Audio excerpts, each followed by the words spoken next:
Ma'asyiral muslimat yang dimuliakan Allah Subhanahu wa taala. Di dalam Al-Qur'anul Karim, tepatnya surah An-Nahl ayat 80, Allah Subhanahu wa taala mengatakan, wallahu ja'alakum min buyutikum sakana. Dan Allah Subhanahu wa taala telah menjadikan bagi kalian itu dari rumah-rumah yang kalian tempati sakanan, penuh dengan ketenangan. Dan Allah juga mengatakan dalam surah Rum ayat 21, wa min ayatihi an khalaqalakum min anfusikum azwaja litaskunu ilaiha wa ja'ala bainakum mawaddatan wa rahmah inna fi dzalika laayatin liqaumin yatafakkarun. Dan dari tanda-tanda kuasa Allah adalah Allah menciptakan kalian dari diri-diri kalian berpasang-pasangan, agar kalian merasa tenang dengan pasangannya, dan tercipta di antara kalian perasaan cinta dan sayang. Karena yang demikian itu terdapat tanda-tanda bagi orang-orang yang mau berfikir. Ibu yang dimuliakan Allah Subhanahu wa taala, dari dua ayat ini kita tahu bahwa di antara keistimewaan orang berumah tangga itu ketika mendapatkan sakinah, mawaddah dan rahmah, ketenangan, perasaan cinta dan saling sayang satu dengan yang lainnya. Karena hanya dengan tiga perkara ini, rumah tangga siapapun, saya, ibu atau siapapun, kalau sudah ada ketenangan di dalamnya, ada pula perasaan cinta di dalamnya, ada pula perasaan sayang di dalamnya, maka dipastikan rumah tangga itu akan bahagia.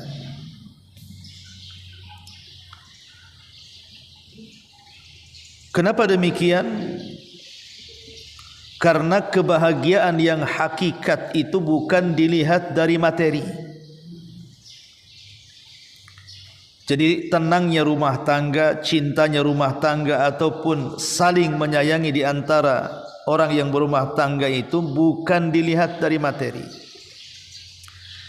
Betapa banyak orang yang rumahnya besar, bahkan sekelas artis sekalipun, yang miliaran uangnya itu, kadang-kadang rumah tangga mereka jadi permainan. Kawin, cerai, selingkuh sana sini dan begitu seterusnya. Tidak menjamin kan? Uang banyak, rumah bagus itu loh tidak menjamin. Karena yang menjamin itu tiga perkara tadi. Adanya ketenangan, adanya cinta dan kasih sayang. Kalau tercabut salah satunya, masalah tuh rumah tangga. Tetapi tentunya setiap rumah tangga saya, siapapun, pasti akan digoyang dengan banyak masalah. Kalau ingin rumah tangga tidak banyak masalah, nanti di sorga, bu. Di sorga itu tak ada masalah tuh. Karena di sorga itu kenikmatan yang hakiki dan sempurna. Tapi kalau masih hidup di dunia itu mestilah ada goyang-goyang, ada banyak masalah. Oleh karena itulah maka ada perkara-perkara yang ingin saya jelaskan. Pertama, bagaimana mewujudkan tiga perkara itu. Dan yang kedua, jangan sampai ada 10 perkara dalam rumah tangga itu, karena itu yang menghilangkan tiga perkara tadi. Yang pertama, salahu zaujaini, upayakan antara masing-masing pasangan dalam rumah itu, baik suami dengan istri atau orang tua dengan anak, atau anak dengan orang tua, perbaiki diri, terutama dari sisi keagamaan. Karena Nabi SAW mengatakan, tungkahul mar'atu li arba, limaliha wali hasabiha wali jamaliha wali diniha. Kemudian Rasul mengakhiri hadisnya, fadfar biddatiddin taribat yadak. Wanita itu dinikahi karena 4 perkara: harta, kecantikan dan nasab. Kemudian yang terakhir agamanya. Kata Rasul, ambil yang paling akhir, maka engkau akan selamat. Jadi kalau ingin rumah tangga sakinah, mawaddah dan rahmah itu, dasari rumah tangga dengan perbaiki agama. Baik itu suami ataupun istri, orang tua ataupun anak. Karena yang bisa mengarahkan ini boleh, ini tidak, itu adalah agama. Kemudian yang kedua, perbaiki akhlak. Karena agama saja tanpa akhlak itu percuma. Karena ada orang-orang itu yang diberikan kecerdasan tapi tidak diberikan kejernihan. Otaknya cerdas tapi hatinya kotor. Kata Syekhul Islam Ibnu Taimiyah rahimahullahu taala, jangan sampai seseorang itu utu zakaan wala yu'tu zakaan. Jangan sampai hanya diberikan kecerdasan saja tapi tak punya akhlak, kebersihan hati. Lah, 2 perkara ini harus selaras tuh. Satu sisi agamanya kuat, sisi lain akhlaknya bagus. Ma'asyiral muslimat yang dimuliakan Allah Subhanahu wa taala. Kemudian yang ketiga, qaimun 'alal iman. Usahakan tegakkan keimanan di tengah-tengah keluarga. Karena nanti pada hari kiamat, keluarga yang ada di samping kiri kanan kita saat kita dibangkitkan itu karena keimanan dalam keluarga itu sendiri. Allah mengatakan dalam surah Tur ayat 21, walladzina amanu wattaba'athum dzurriyyatuhum biimanin alhaqna bihim dzurriyyatuhum. Dan orang-orang yang beriman kemudian melibatkan keimanannya seluruh keluarganya, maka kami akan kumpulkan keluarga yang beriman itu kelak pada hari di mana manusia sedang ketakutan antara satu dengan yang lainnya. Itulah hari di mana kita akan dibangkitkan. Bagaimana caranya qaimun 'alal iman itu? Menegakkan keimanan dalam rumah tangga itu. Ya tadi, perbanyak amal soleh, Bu. Perbanyak amal soleh. Jangan jadikan rumah itu seperti kuburan. Karena Rasul yang melarang, la taj'alu buyutakum maqabir. Jangan kalian jadikan rumah-rumah kalian seperti kuburan. Lihatlah kuburan itu sepi, angker. Kalau bisa jangan sepi, jangan angker rumah itu. Biasakan solat sunnah di dalam rumah itu. Biasakan baca Quran, biasakan zikir, biasakan beramal saleh, supaya betul-betul rumah itu tidak angker dan penuh dengan keimanan. Kemudian amirun bis salawat. Ini penting. Tegakkan rumah tangga itu di atas salat. Jangan sampai ada satu dari keluarga kita yang tidak salat. Entah suami, entah istri, entah orang tua, entah anak, kalau bisa salat. Karena orang yang tidak salat itu kafir. Berarti kalau ada keluarga yang tidak salat dan dia sudah balik, berarti ibu hidup sama orang kafir. Karena Salat itu salah satu yang bisa mendatangkan rahmat Allah masuk ke dalam rumah kita ini. Dan itulah yang membedakan keluarga Islam dengan keluarga kafir, Bu. Salat itu yang membedakan mana keluarga Islam, mana keluarga kafir. Nabi SAW mengatakan, al-ahdu bainana wa bainahumus salatu faman tarakaha faqad kafar. Perbedaan kita dengan mereka orang kafir itu di salat. Barang siapa yang meninggalkan salat dipastikan dia kufur. Oleh karena itulah maka bagaimanapun jangan sampai dalam rumah itu tidak salat, jangan tinggalkan salat. Terutama ibu-ibu yang sudah punya anak mulai akil balik. Mulailah bising, Bu. Tidak apa-apa bising-bising. Bangunkan anak-anak sholat subuh. Enggak apa-apa agak cerewet, Bu. Jangan sampai anak itu sudah balik masih juga tidak sholat karena sudah terbebani syariat itu. Jangan sampai ibu memiliki anak kafir, ya, karena orang yang tidak sholat itu bisa kafir masalahnya. Kemudian juga lebih daripada itu al-ilmu wal amal. Berusaha dibekali ilmu dan juga amal. Ya, dengan cara seperti ini hadir di majelis ta'lim, ataupun kalau tidak kan bisa lewat YouTube, lewat media, lewat televisi gitu ya. Jangan sampai kemudian sehari lewat itu tidak ada pengetahuan yang kita miliki. Kemudian berusaha untuk diamalkan. Kemudian juga at-ta'awun 'alal birri wat taqwa, kata ulama. Kalau bisa adanya tolong menolong di atas kebaikan dan ketakwaan, baik antara suami ataupun kepada istri atau sebaliknya, atau anak kepada orang tua atau sebaliknya. Karena saling menolong di atas kebaikan dan ketakwaan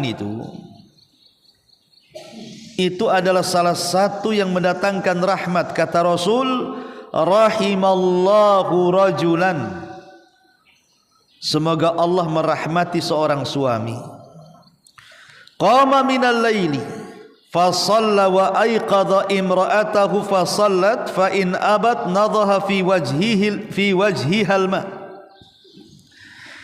Kemudian dia salat dan membangunkan keluarganya untuk salat. Kalau tidak mau salat diperciki di wajahnya percikan air. Wa rahimallahu imra'atan qamat minal laili fasallat wa ayqadat zawjaha fa in aba nadhahat fi wajhihil ma. Begitu juga sebaliknya, semoga Allah merahmati seorang istri yang bangun tengah malam ngajak suaminya salat malam, kalau enggan ambil air ciprati tu wajahnya, bangun bang salat. Kira-kira suami ibu kayak gitu enggak tuh? Nggak bisa Ustaz, kalau saya siram wajahnya satu percikan, dia siram aku satu ember Ustaz. Marah dia. Saya tidak hendak membahas sisi isi hadis ini, tapi saya ingin mengatakan, lihat bagaimana ta'awun alal birri antara suami itu menjadikan rumah tangga itu dirahmati. Turun kasih sayang Allah yang nanti akan tersebar dalam bentuk sakinah, mawaddah dan rahmah itu. Kemudian juga ikramul jar wa daif, hormati tetangga dan juga tamu, karena itu bagian daripada hak seorang muslim. Man kana yu'minu billahi wal yaumil akhir falyukrim jarahu wa man kana yu'minu billahi wal yaumil akhir falyukrim dhaifahu. Siapa yang mengaku beriman kepada Allah dan hari akhir, hormati itu tetangganya. Siapa yang beriman kepada Allah dan hari akhir, hormati juga tamunya. Kalau ibu punya tetangga baik, insya Allah ibu akan tenang. Tapi kalau ibu punya tetangga tidak baik, walaupun ibu sama suami baik, ibu sama anak-anak baik, anak-anak sama ibu baik, tapi kalau punya tetangga jahat, itu nggak akan tenang hidupnya, Bu. Gak akan tenang. Makanya kenapa Nabi SAW itu sampai melaknat orang-orang yang menyakiti tetangganya. Karena di antara yang banyak menyumbang ketenangan dalam rumah tangga kita itu salah satunya adalah tetangga. Kalau lingkungannya baik, kita nyaman di situ. Kan banyak tuh istilah di masyarakat itu. Saya mau di sini aja, tak mau pindah ke tempat lain. Kenapa? Tetangganya bagus-bagus katanya. Tapi ada juga yang kemudian mengatakan, aku nggak betah di sini. Kenapa? Aduh, tetangga di sini kacau katanya. Tuh, terutama tuh yang di pojok tuh, wah itu ngomongnya nggak jelas. Ada orang yang nggak kerasan gara-gara tetangga. Akhirnya kemudian pindah juga kan, atau jual aja rumah ini katanya. Kita pindah tempat lain, bagus kita tinggal di hutan tanpa tetangga katanya.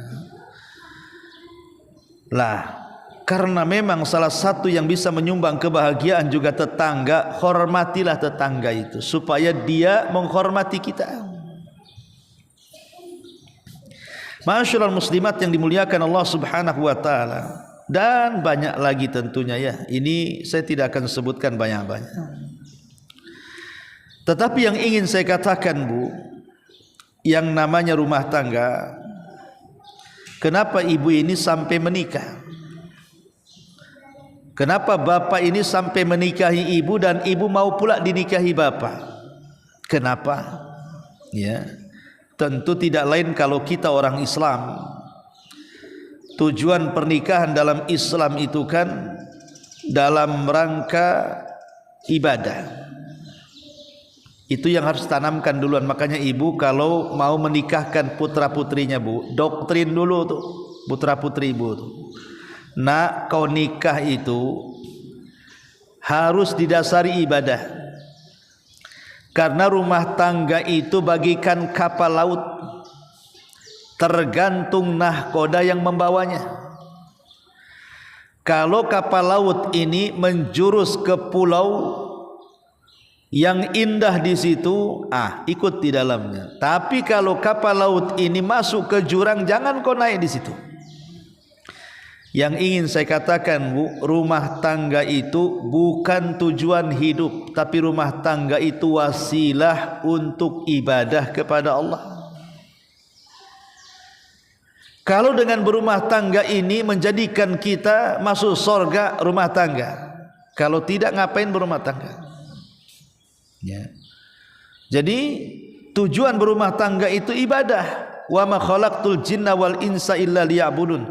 Tidaklah aku ciptakan jin dan manusia kecuali untuk beribadah.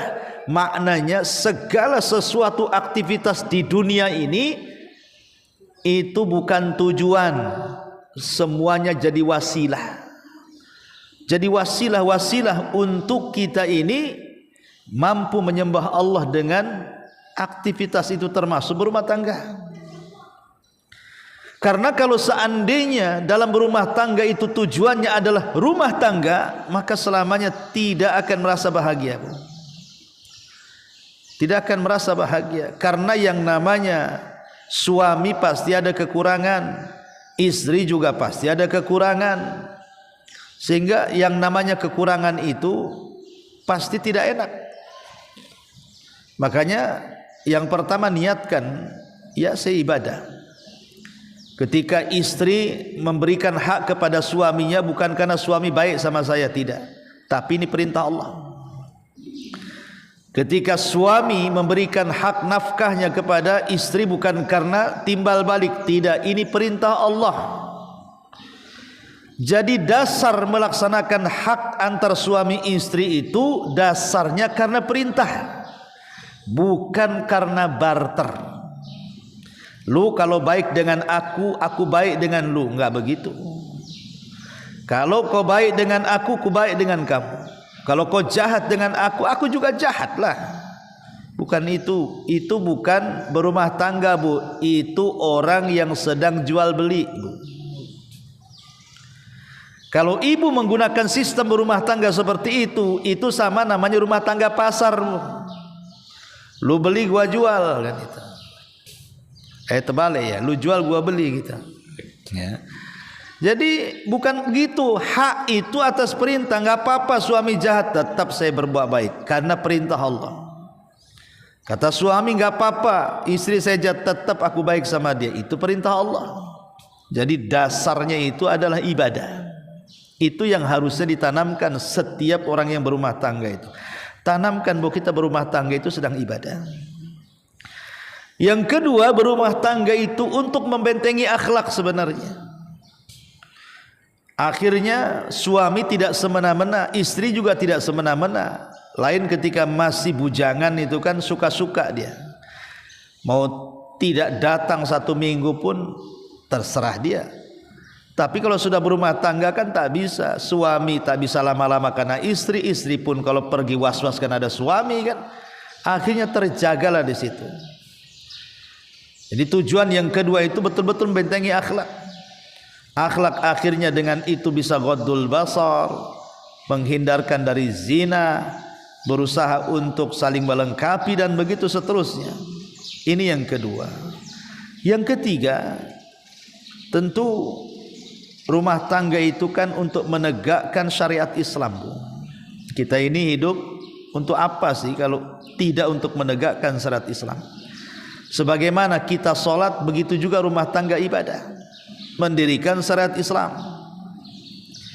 Maka apapun yang terjadi dalam rumah tangga, kalau seandainya terjadi nih konflik di rumah tangga gitu ya, maka usahakan cara penyelesaiannya itu menggunakan konsep Islam. Macam mana caranya menghadapi sebuah permasalahan dalam Islam itu? Itu pula yang dipraktikkan dalam keluarga. Karena tujuan kita ini dalam rangka menegakkan Islam di tengah-tengah keluarga. Yang keempat, meningkatkan ibadah. Karena semata-mata seorang suami menikah dengan istri itu berarti separuh Islam sudah didapat tuh. Berarti tinggal separuhnya kan. Karena aktivitas semua suami istri itu, mulai bercandanya, mulai saling senyumnya, mulai saling suapnya dan begitu seterusnya, itu nilai ibadah. Termasuk hubungan suami istri pun bernilai ibadah. Kata Rasul, wa fi bud'i ahadikum sedekah, dan hubungan suami istri di antara kalian termasuk sedekah.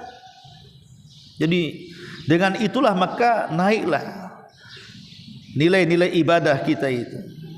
Dan yang terakhir tentunya juga untuk memperoleh keturunan. Biar ada yang melangsungkan kehidupan kita selaku orang tua, yang kalau kita sudah meninggal adalah yang mendoakan kita di situ, yang ngirim pahala kan itu. Maka didiklah anak-anak menjadi anak-anak yang soleh dan soleha, supaya tahu cara berbakti ketika kita masih hidup dan ketika kita sudah meninggal. Ma'asyiral muslimat yang dimuliakan Allah Subhanahu wa taala. Tetapi terkadang apa yang saya sampaikan tadi itu oleh sebagian orang itu dianggap hanya sekedar hayalan. Tak adalah yang dijelaskan Ustaz itu, mana ada tuh. Saya ini rumah tangga, hari-hari itu tak ada yang namanya sorga di dalam rumah tuh. Kenapa demikian? Karena boleh jadi cinta sudah hilang di dalamnya. Boleh jadi kasih sayang pun hilang pula di dalamnya. Jadi rumah tangga itu jadi rutinitas saja. Ibu-ibu yang dimuliakan Allah Subhanahu wa taala, sering saya katakan berulang-ulang, Bu, tidak ada rumah tangga yang mulai kawin sampai mati itu tak ada masalah, Bu. Pasti ada masalah, kecuali di sinetron Korea. Itu saja, Bu, jawabannya. Ya. Kalau di drakor, drama Korea, iya, mulai kawin sampai mati tak ada masalah. Tapi dalam kehidupan nyata, Bu, mesti ada masalah. Tetapi terkadang masalah yang berlarut-larut dalam rumah tangga itu pula yang mengikis sedikit perasaan cinta, perasaan sayang, akhirnya hilang. Terkadang orang berumah tangga itu hanya sekedar merawat anak-anak. Jadi sebenarnya dia mau pisah itu, tidak mau juga satu atap tuh. Tapi melihat anak-anak kasihan, akhirnya dipertahankan. Melihat orang tuanya kasihan, sudah tua, nanti kepikiran. Jadi rumah tangga itu hanya serumah saja. Ya betul serumah, tapi tidak ada rumah tangga di dalamnya. Hanya serumah saja. Hanya statusnya dia istri saya, dia suami saya, selesai. Tapi hakikat kehidupannya seolah-olah sendiri-sendiri itu, cuman hidup serumah saja.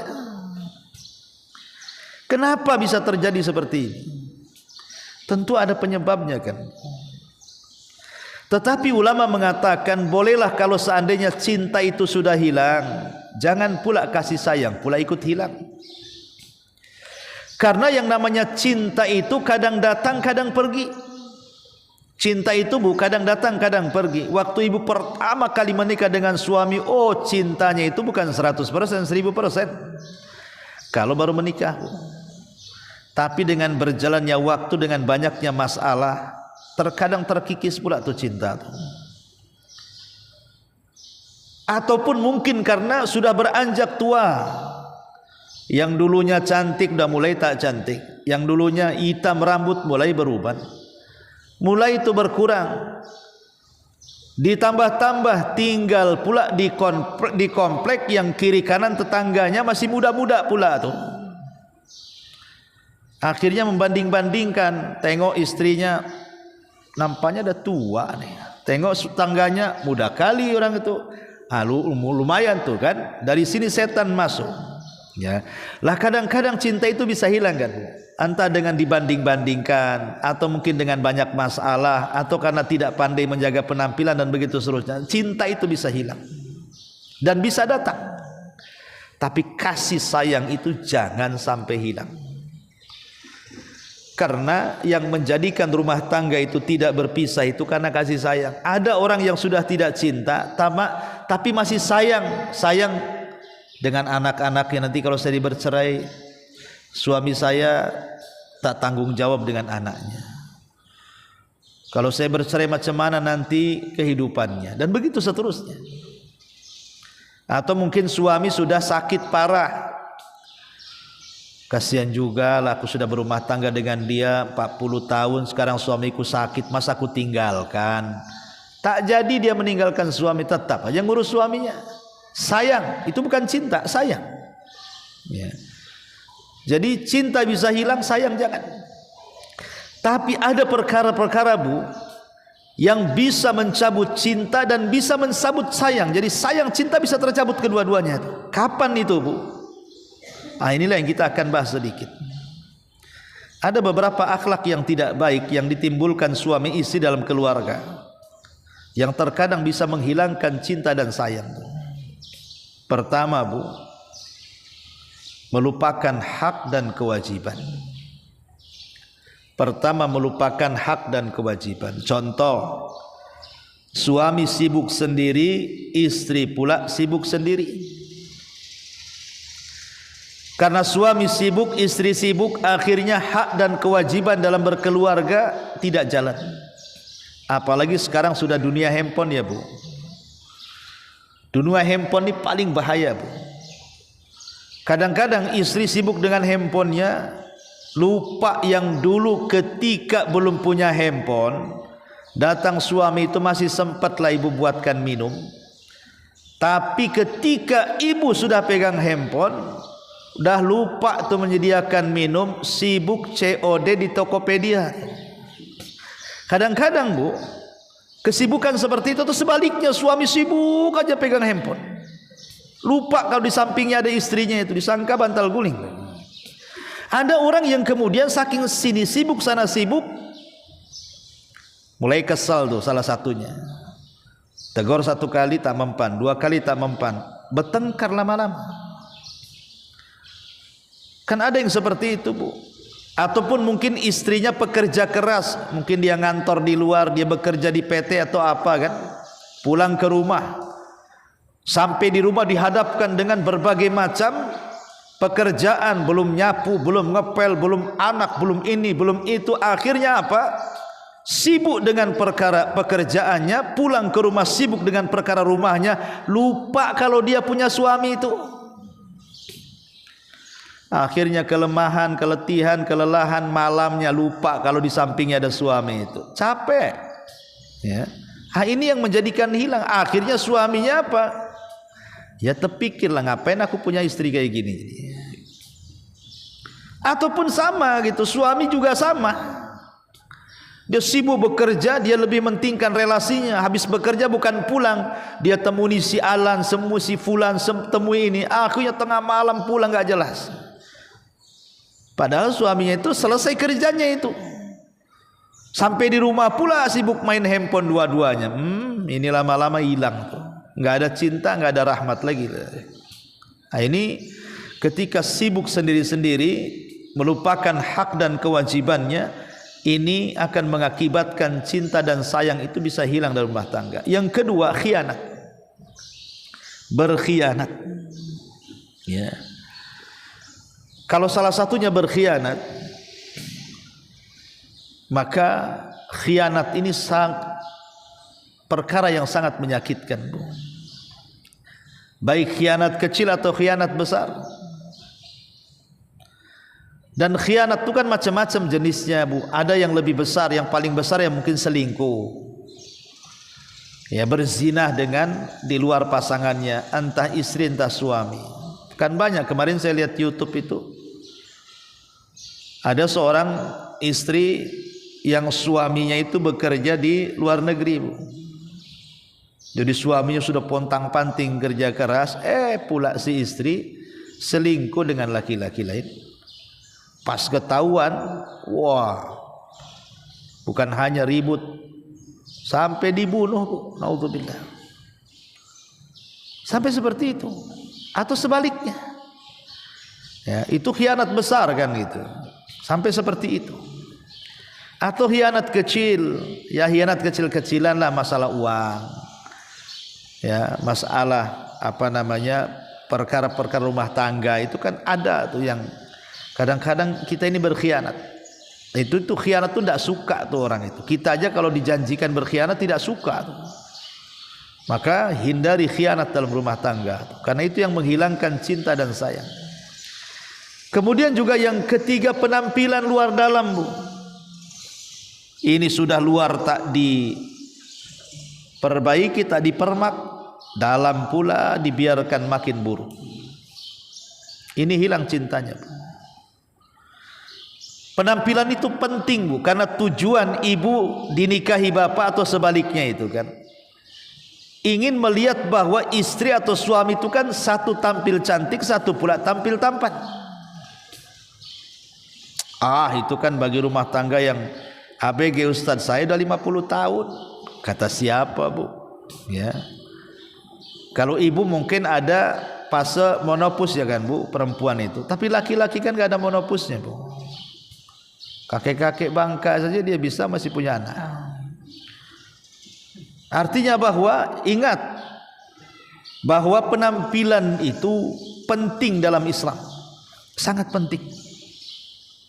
Dan itu ibu bisa hujah nanti sama suami, aku udah cantik-cantik tapi dia masih, memang dia serong tuh.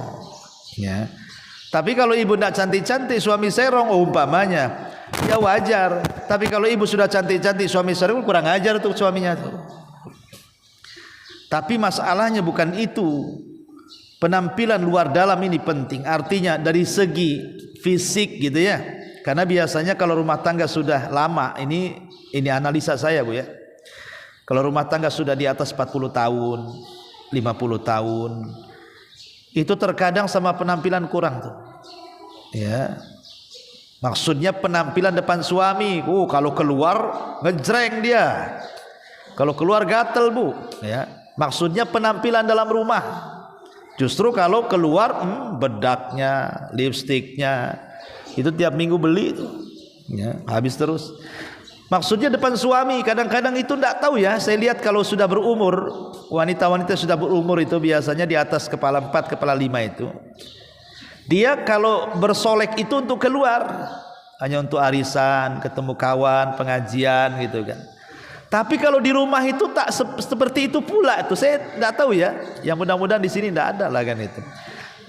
Takutnya di sini pula gengnya. Maksud saya begini Bu, walaupun sudah tua, yang namanya kecantikan itu pahala Bu. Jadi suami ketika memandang ibu suka, loh itu pahala tuh. Macam mana caranya? Ya, tampil cantik kan itu. Jangan pula kemudian seharian sudah ngepel, sudah nyapu, sudah masak, malam pula lupa ganti pakaian. Masih bau bawang, bau ini, bau itu kan malas suami mau tidur samping pun. Ya. Belum lagi nggak mandi lagi, aduh ya. Jadi berusaha luar dalam. Maksudnya luar dalam, luarnya berusaha, dalamnya juga diusahakan. Ini kalau sudah dua-duanya amburadul Bu, dalam sudah ada, luar juga gitu, cinta hilang tuh lama-lama tuh. Rahmat hilang dalam rumah tangga itu. Kemudian juga yang keempat, menolak ajakan suami. Maksudnya dalam hal berhubungan Ibu ya. Ingat Bu, tujuan suami menikahi ibu itu supaya dia tidak berzina, supaya dia tidak melihat orang lain. Tujuan paling besar dalam pernikahan itu masalah hasrat dan syahwat sebenarnya Bu. Kalau Ibu pahami ya. Tapi saya katakan tadi, rata-rata ini kejadian itu sudah usianya sudah 40 tahun ke atas biasanya. Itu sudah malas-malas tuh melayani suami itu. Maka ini yang menjadikan kenapa hilang cinta tuh, ataupun sebaliknya ya. Jadi istrinya yang meminta suaminya pula tak mau. Lah ini yang menjadikan kemudian cinta itu sedikit hilang. Karena biasanya orang yang punya hasrat tidak tersalurkan itu jadi sakit hati biasanya. Bisa sakit hati Bu kalau tidak diobati itu. Maka jangan pernah menolak, karena wajar kalau Rasul sampai keras dalam hal ini kan. Wanita yang diajak ditolak menolak itu, kemudian suaminya dongkol, itu dilaknat tuh si ibu tuh sampai dari mulai diajak sampai subuh tuh. Sampai ada ancaman laknat gitu ya. Karena memang itulah tujuan berumah tangga, apalagi menjaga supaya jangan sampai berzinah di luar. Ini yang keempat. Yang kelima, banyak mengeritik Bu. Suami kalau banyak mengeritik atau sebaliknya istri banyak ngeritik, ini biasanya lama-lama hilang tuh cinta sayangnya itu. Kan ada tuh tipe-tipe wanita-wanita yang suka mengeritik kan Bu. Kamu ini begini, begono macam-macam gitu. Nanti suaminya ngomong begitu juga. Yang lebih heran itu terkadang kritik itu bukan hanya kepada suami, sampai kepada keluarganya. Ibumu tuh seperti ini, bapakmu seperti ini, seperti itu. Kakekmu, nenekmu loh, kok jadi ke atas pula jauh-jauh. Ya. Lihat tuh anakmu tuh, lihat anakmu juga tuh. Kadang-kadang dinisbatkan kepada anak kita, pada anak dia juga. Jadi banyak mengkritik terus-terusan kan itu. Kalau sekali-kali tidak apa-apa, itu pun ngasih saran. Ya, tapi kalau sudah banyak mengkritik kekurangan dan begitu seterusnya, ini hilang biasanya cintanya. Kemudian juga banyak mengeluh. Tolonglah Bang, rumah perbaiki. Suaminya tahu gajinya sehari 50.000. Tolonglah itu rumah sebelah itu udah cantik rumah kita, gini terus. Dari dulu lah kita sewa motor, belilah mobil Bang katanya. Kita nggak mikir suaminya susah. Ya. Kadang ada orang yang seperti itu. Jadi ada orang yang istri-istri banyak mengeluh, akhirnya ya mengeluh itu tidak ada masalah sebenarnya. Cuman kalau terus-terusan, yang namanya suami itu pasti terpengaruh juga Bu. Maka ini juga yang bisa menghilangkan perasaan cinta dan kasih. Kemudian juga merendahkan. Kalau suami atau istri sudah direndahkan, ini bahaya Bu. Suami merendahkan istri di depan anak-anak, di depan keluarga, di depan tetangga, di depan orang. Itu terhina sekali tuh. hilang langsung tuh di tempat cintanya itu. Atau sebaliknya. Ya, kadang-kadang istri ini kalau sudah ngomong itu suami baru satu kalimat dia sudah 100 kalimat ngomong, tetangga kedengaran. Lah ini merendahkan, ini ngeri. Ya, ini yang mudah menghilangkan perasaan sayang dan cinta itu. Dan yang lebih parah itu melakukan kekerasan. Itu sangat parah. Kalau sampai suami atau istri melakukan kekerasan dalam rumah tangga, wah itu paling cepat itu hilangnya cinta tuh. Seperti memukul, menendang gitu, ataupun nyuruh orang menyakiti, ke dukun dan begitu seterusnya. Nah ini jangan. Kata Nabi SAW, la tadribil wajh. Kalau kau harus memukul, jangan pukul wajah. Kemudian kalaupun harus memukul tuh dzarban ghairu mubarrih, kata Rasul, pukulan yang tidak berbekas. Jadi dua adab memukul itu. Satu, jangan sasarannya wajah. Yang kedua, jangan ada bekas.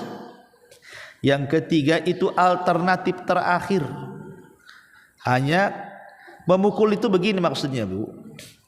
Kalau saya pukul istri, ada maslahat enggak dalam mukul itu? Kalau tidak ada maslahat, ngapain? Kalau ada maslahat baru ya dilakukan, itu pun dengan syarat-syarat tadi. Tapi kalau umpamanya tidak ada maslahat kemudian dipukul, itu namanya penyiksaan namanya. Bukan itu tujuan berumah tangga kan. Dan itu perkara yang paling mudah menghilangkan perasaan cinta dan kasih sayang. Makanya kenapa Nabi SAW mengatakan istausu binisa'i khairan, baik-baiklah kau ini kepada istri-istri kalian dengan perkara-perkara yang lembut. Kenapa demikian? Karena istri itu terbuat dari tulang yang bengkok tuh, kalau diluruskan dengan paksa patah dia, kalau dibiarkan bengkok terus. Nah itulah istri itu. Jadi ibu kalau dinasihati suami, biar ibu tak bengkok ya. Jangan marah Bu dinasihati suami itu, kalau apalagi nasihatnya baik ya. Sebab kalau ibu dikerasi pun ibu pasti patah tuh tulangnya kan, sakit hati. Tapi kalau dibiarkan ngelunjak biasanya. Itulah makanya harus diluruskan sikit-sikit gitu ya. Karena ada dua kekurangan, maaf Bu, dalam ibu itu ada dua kekurangan. Satu, kurang agama, yang kedua kurang akal. Perempuan itu ini kekurangannya. Satu, agamanya kurang, karena kalau haid tidak sholat, kalau haid tidak puasa, makanya kurang agamanya. Yang kedua kurang akalnya, karena lebih mengikuti perasaannya. Makanya kenapa harus pelan-pelan cara meluruskannya. Tapi kalau diluruskan jangan degil Bu, jangan jadi ibu bengkok terus kan. Sekali-kali lurus lah Bu. Jadi ini juga. Kemudian hubbut tahakum, ingin saling menguasai. Istri ingin menguasai suami, suami ingin menguasai istri. Mana bang gajinya? Sini saya pegang semuanya. Kata abangnya, kasihlah orang tua saya. Oh enggak, kita aja masih susah katanya. Nah, ada tuh seorang istri yang ngajari suaminya durhaka sama orang tua tuh. Yang berhak dinafkahi suami loh orang tuanya, baru ibu. Ini enggak gitu ya. Ada, saya pernah juga kalau nggak salah orang yang minta nasihat, Ustadz, saya mau cerai dengan suami saya katanya. Saya tanya, ada apa Gimana dia? Tiap bulan dia kirim lebih banyak sama ibunya dibandingkan sama saya. Jadi saya tanya, Afan ada rumah? Ada Ustadz katanya. Makan 3 hari sekali? Makan Ustadz katanya. Ibu nggak sakit? Nggak sehat? Lalu apa masalahnya kan gitu ya? Udah punya rumah, makan 3 kali, sehat, suami masih ngajak sana sini, lalu suami melebihkan kiriman ke orang tuanya, minta cerai dia. Itu kan ngajari durhaka tuh namanya. Ya, jadi jangan hubbut tahakum itu ya. Ataupun mungkin suami ingin menguasai istri, jangan pergi sana, jangan kau ke sana, jangan kau ke sini. Jadi kayak di penjara akhirnya dia. Nah jadi nggak begitu juga kalau istri pun pengen jalan, sumpah sudah capek dengan aktivitas di rumah, biarkan selama tidak menyelisih syar'i. Kecuali sudah ngomong sama suami, bang besok saya ada acara gibah rame-rame di sebelah, itu udah tahu tuh, janganlah dikasih. Ya, artinya kalau sudah tahu acaranya memang maksiat, ya wajar kalau suami nggak ngasih kan. Tapi kalau acaranya pengennya datang ke kawan, ngobrol, mungkin punya acara masak-masak atau apa dengan kawannya kan, biarkan saja. Selama bukan safar yang perlu ada mahram. Ya. Kemudian juga dhaifus syakhsiyah, lemah kepribadian. Suaminya lemah itu. Istrinya dihina, dicaci, dimaki, direndahkan, diam saja dia. Gak ada pembelaan. Ya. Lah ini namanya lemah sahsiah, pemalu, gak jelas gitu ya. Kemudian dia nggak suka istri yang seperti itu kan, Bu. Ibu umpamanya dihina orang, suaminya diem saja, kan nggak suka juga, itu lemah sahsiah itu. Atau sebaliknya, punya istri pemalas gitu kan. Ayo deh belanja ke pasar, nggak usah lah Bang, malas tidur, COD aja lah. Kan sekarang bisa COD gitu. Kenapa kau tak masak? Aduh, masak mie aja lah Bang. Mudah tuh, ada tuh mie tak sedap tuh. Ibu mie sedap, suami mie tak sedap tuh, karena gimana coba hari-hari suruh masak mie, apa enggak terlilit ususnya tuh kalau tiap hari itu. Jadi ada yang lemah saksiahnya, malas, pemalas itu bahasa kita itu. Ya malas bersih-bersih, malas dandan, malas ini, pokoknya malas. Ini malas ini bahaya, Bu. Makanya Nabi SAW sampai berlindung kepada Allah tuh. Allahumma inni a'udzubika minal kasal. Ya Allah, aku berlindung kepadamu dari malas, lemah saksiah, lemah kepribadian, tidak punya izzah, tidak punya kemuliaan. Nah, maka ini yang menjadikan hilanglah itu kan cinta kasih dalam rumah tangga. Atau umurul maddiyah, niat tujuan pernikahan itu memang urusannya urusan dunia saja. Dunia saja yang di otak dia. Kalau suaminya ngasih uang, pelayanannya top share 100%, dandanannya, masakannya, pelayanannya ya. Tapi kalau uangnya ada kurang tuh, kurang juga tuh. Yang lebih parah lagi, memang tujuannya bukan untuk berumah tangga, itu bukan karena cinta, memang karena uang, karena masalah materi dunia. Ini bahaya nih. Sebab kalau ada uang ya mungkin masih sayang kan, Bu.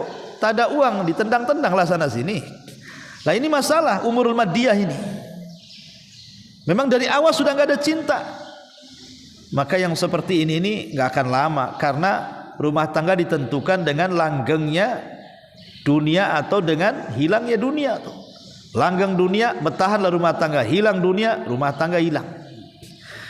Kemudian juga bakhil. Al-bakhil. Ini kalau sudah bakhil, di zaman Rasul itu ada namanya sahabat Abi Sufyan. Abi Sufyan itu bakhil, naudzubillah. Hindun ini istrinya datang kepada Rasul. Rasul, Abi Sufyan suamiku kok bakhil kali, tak pernah ngasih uang sama saya. Apakah saya kalau ambil uang dari dompetnya untuk kebutuhan saya dan anak saya secukupnya, boleh wahai Rasul? Kata Rasul, boleh, ambil saja, tapi sekedarnya. Sekedarnya, jangan diambil semua dompetnya. Kalau suami ibu bakhil boleh. Ya, tengok suami lagi tidur, lupa pula dompet ada di dapur, ambillah selembar tuh, Bu. Cukup selembar? Enggak cukup 2 lembar. Tidak cukup 3 lembar. Enggak cukup Ustaz, ambil semua kan. Bukan begitu. Artinya gini, Bu. Sampai Rasulullah SAW membolehkan seseorang itu mengambil dari suami tanpa sepengetahuan dia, kalau memang jelas-jelas dia bakhil. Lah kalau tidak bakhil, ibu masih ngambil di dompet, itu ibu yang kurang ajar namanya. Suami sudah baik sama ibu, ngasih tempat, ngasih makan, ngasih ini, ngasih itu, sudah lengkap. Yang penting kan, Bu, kewajiban yang pokok itu kalau sudah suami ngasih itu sudah cukup sebenarnya. 1, tempat tinggal, itu kewajiban pokok suami ya, Bu ya. Tempat tinggal, kemudian makan minum, kemudian pakaian, kemudian kesehatan, kemudian pendidikan, dana pendidikan anak. Ini 5 perkara ini kalau sudah diberikan suami, artinya sudah cukup. Itulah kewajiban yang wajib. Artinya lebihnya itu ya karena kebaikan ya. Jadi yang pertama tempat tinggal, jangan mau ibu yang kontrak, suami yang kontrak. Itu kewajiban dia. Jangan mau ibu buatkan rumah, dia yang harus buatkan rumah. Ya. Makan minum, jangan mau ibu bekerja untuk ngasih makan dan minum keluarga. Itu tugasnya suami. Ya, ini terbalik. Suaminya pakai daster, istrinya pakai lepis. Ya. Suaminya suruh ngasuh anak di rumah, istrinya pula kerja bangunan di luar. Nah, ini kan masalah, Bu. Atau kalau istri sakit, minta istri suami bawa dia ke apotek, bawa dia ke dokter, obati. Ya. Termasuk pakaian, bang ini udah robek-robek nih bang, belilah pakaian yang bagus. Itu boleh. Tapi jangan berlebihan. Pakaian udah 2 tumpuk, masih pula 2 tumpuk lagi. Ibu tuh udah berpakaian nggak ada yang 5 rangkap tuh. Ya, kenapa mesti banyak-banyak? Ya. Kemudian pendidikan anak, jangan mau ibu bekerja untuk mendanai anak walaupun sudah bercerai, hatta bercerai sekalipun. Kewajiban mendanai anak pendidikan itu adalah orang tuanya dari pihak laki-laki suaminya. Ini 5 perkara ini kewajiban suami. Ibu jangan mau ditukar karena bukan hak dan kewajiban ibu. Ataupun ini yang bisa menghilangkan tadakhul fi amwali. Tadakhul fi amwali itu memaksa harta yang bukan haknya diambil. Contoh mamanya suami meminta istri untuk menjual emas.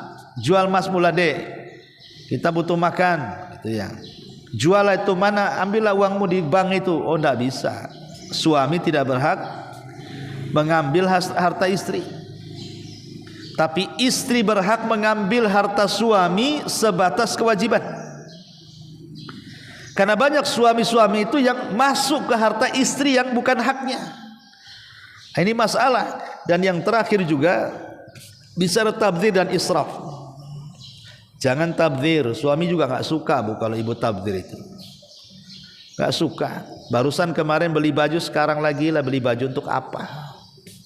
Kadang suami nggak suka, ada capek atau dibeli yang tidak manfaat. Ya, jadi kalau bisa itu konsultasikan dengan suami. Bang ini saya pengen ini, boleh nggak beli? Kata suami boleh beli. Kata suami pertimbangkan dulu, nggak usah. Kalau suami bilang pertimbangkan nggak usah, memang suami nggak suka tuh artinya. Suami itu mau, ibu kalau pikiran laki-laki itu mudah saja. Kalau A, A, B, B itu biasanya gitu. Kalau laki-laki itu. Makanya lihat Bu, kalau ibu ajak belanja sama suami, suruh suami belanja Bu. Itu yang tadinya ibu belanja 1 jam, suami bisa 5 menit tuh Bu. Kenapa? Karena suami itu A, A, B berapa? Kangkung 500, kasih 500. Ambil.